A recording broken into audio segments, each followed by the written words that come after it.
খরার বারোয়ারি মন্দিরে পুজো দিয়ে রবিবাসরীয় ভোট প্রচার করেছেন ঘাটালের তৃণমূল প্রার্থী শ্যামলী সর্দার। ঘাটালের খরার পৌর এলাকায় দলীয় নেতা ও কর্মী সমর্থকদের নিয়ে মিছিল করে রবিবারের প্রচারে ঝড় তুললেন তৃণমূল প্রার্থী শ্যামলী সর্দার। রবিবার দিনভর বাড়ি বাড়ি প্রচার কর্মসূচি রয়েছে ঘাটাল বিধানসভা তৃণমূল প্রার্থী শ্যামলী সর্দারের।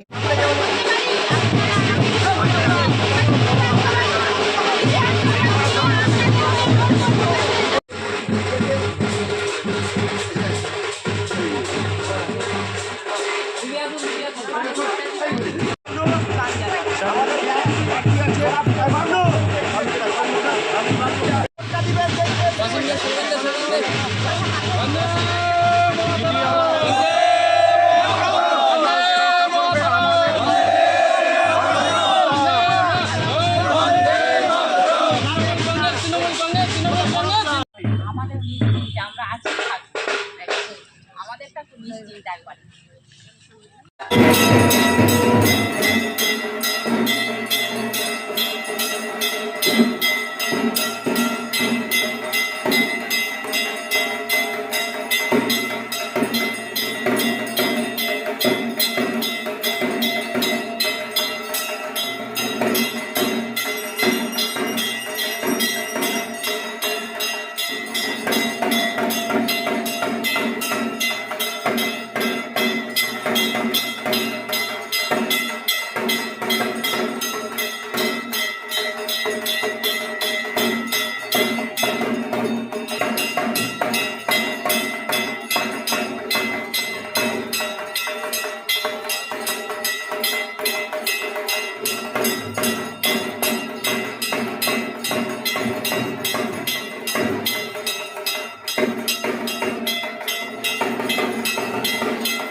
আজকে আমরা খড়ারে উপস্থিত হয়েছি বারোয়ারি তলায় মায়ের মন্দিরে পুজো দিয়ে, মা কালীর মন্দিরে পুজো দিয়ে সকলে মিলে মায়ের কাছে মাথা ঠুকে আশীর্বাদ নিয়ে আমরা বেরিয়েছি। আজকে খড়ারটা প্রচার করব।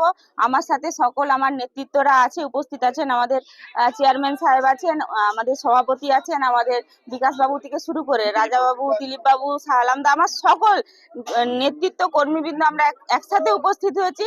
এবং আমাদের লড়াইটা যেটা মানুষের জন্য, মানুষের উন্নয়নের জন্য, মানুষের কাজের জন্য, তো সেই লক্ষ্যে মায়ের মন্দিরে আজকে মাথা ঠুকে প্রণাম করে আশীর্বাদ নিয়ে আমরা বেরিয়ে যাচ্ছি। আজকে খড়ারে আমরা প্রত্যেকটা মানুষের কাছে, মানুষের বাড়ি বাড়ি পৌঁছে যাবো।